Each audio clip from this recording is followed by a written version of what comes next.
অল্প খরচে দুইতলা ফাউন্ডেশন দিয়ে 3 রুমের একতলা বাড়ি নির্মাণ। ওয়েলকাম এভরিওয়ান, আসসালামু আলাইকুম।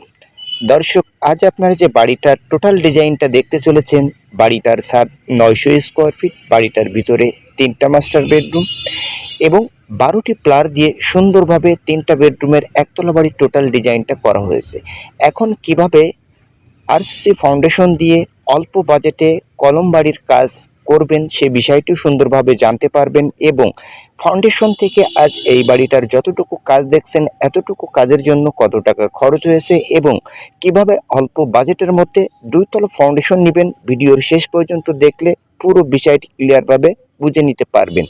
দর্শক, আজ এই বাড়িটার ফাউন্ডেশন থেকে যতটুকু কাজ দেখছেন এতটুকু কাজের জন্য খরচ হয়েছে 7 লক্ষ টাকা এবং আরসিসি কলম বাড়ির যে কাজগুলো আপনারা দেখছেন সম্পূর্ণ নিউ আপডেট কাজ এবং এই নিয়মে আরসিসি কলম বাড়ির টোটাল নির্মাণ কাজগুলো করলে কি সুবিধা, দর্শক সে বিষয়টি সুন্দরভাবে বুঝে নিতে পারবেন। তো তার আগে বাড়ির টোটাল ডিজাইনটা ফলো করবেন। এটা হলো একটি সামনের মাস্টার বেডরুম। রুমের সাইজ 14 ফিট বাই 12 ফিট। বিল্ডিংয়ের টোটাল দৈর্ঘ্য আছে 32 ফিট, প্রস্থ 28 ফিট। 12টি আরসিসি প্লার ইউজ করা হয়েছে এই বাড়িটার কাজের জন্য। দর্শক, এখন এই কলম বাড়ির সাদনা দিয়ে এভাবে গাঁথনি করলে কি সুবিধা এবং আসলেই কি এই কাজগুলো মজবুত হয় এবং আসলেই এই বাড়ির উপর কি কোনো রিস্ক থাকবে?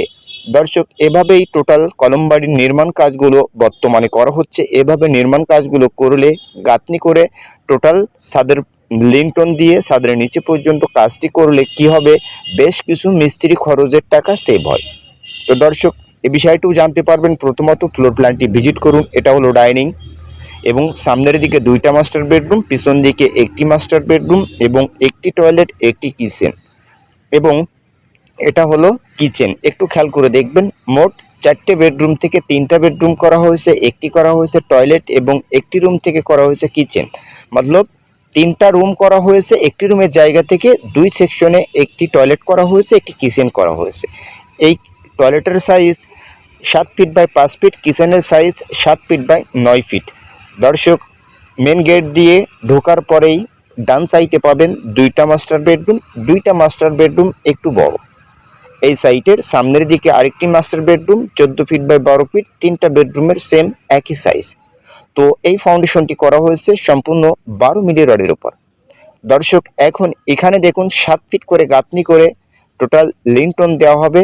এখানে আপনারা কাটা লিন্টনে ইউজ করতে পারেন এবং সমস্ত জায়গাতে লিন্টন দিলে বিল্ডিংটার টোটাল কাজটা আরও মজবুত হবে।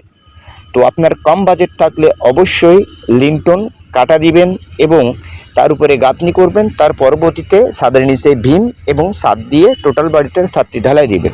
এখন এখানে যে নিয়মে টোটাল কাজগুলো করা হয়েছে সুন্দরভাবে বুঝবেন। এখন মেন গেটের থেকে সিঁড়িটা উঠানো হয়েছে। প্রতিটা ধাপের height 5 inch by 10 inch. Main গেটের হাইট আছে 7 ফিট। দর্শক, বিল্ডিং যখন নির্মাণ করবেন অবশ্যই সিঁড়ি রুমের জায়গাটা একটু বেশি রাখবেন। সেই ক্ষেত্রে কি হবে, আপনার বিল্ডিংয়ের সিঁড়ি খুবই সুন্দর হবে। তো আজ এই বাড়িটার টোটাল ছাদ দেওয়া পর্যন্ত মোট বাজেটের প্রয়োজন পড়বে 11 লক্ষ টাকা। দর্শক, 11 লক্ষ টাকার বাজেটে আপনারা কিন্তু 3টা বেডরুমের ফাউন্ডেশন থেকে গাঁথনি করে ছাদ দিতে পারবেন। এখন আসা যাক এই বাড়িটার টোটাল গাঁথনিগুলো এই নিয়মে কী জন্য করা হচ্ছে। এই নিয়মে কলম বাড়ির গাঁথনি করে ছাদ দিলে আপনি রডের কাজেও টাকা বাঁচাতে পারবেন এবং গাঁথনের কাজেও মিস্ত্রি অতি দ্রুত কাজ করতে পারবে। সেই ক্ষেত্রে আপনার সুবিধা হবে এবং আপনার বিল্ডিংয়ের কাজও মজবুত হবে। কেননা ছাদ দেওয়ার আগে অলগুলো গাঁথনি করে ছাদ দিলে ভীমের নিচে কোনো জায়গাতে ফাঁক থাকবে না এবং ভীমটা যখন ঢালাই দিবেন অবশ্যই এই ইটের ওয়ালের পরে চলে আসবে। সেই ক্ষেত্রে ইটের ওয়াল এবং ছাদের সাথে অ্যাটাচড হয়ে যাবে। সেই ক্ষেত্রে বিল্ডিংটি আরও শক্তি পাবে, সঠিকভাবে লোড বহন করতে পারবে। দর্শক, এটা কিন্তু মেন রোডের সাইডে, তো সেই জন্য কিন্তু ভিডিওটি আপলোড দেওয়ার সময় রোড থেকে যে গাড়িগুলো যাচ্ছে তার আওয়াজ কিন্তু আপনারা শুনতে পাচ্ছেন। এবং এভাবেই 4 ফিট বাই 4 ফিট ব্যাস কাটবেন এবং 12 মিলি রডের জালি করবেন।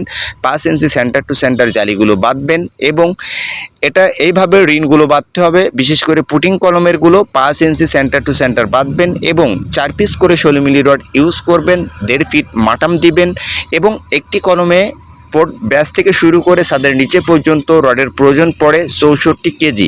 এই বিষয়টিও আপনাদেরকে ক্লিয়ার করে দিলাম দর্শক। সম্পূর্ণ এইভাবে বিমের কাজগুলো করা হয়েছে। বিমের নিচে 4 বাউন্ডারি গাঁথনি করা হয়েছে, ভিতরের বিমের কোথাও কোনো জায়গাতে গাঁথনি করা হয়নি।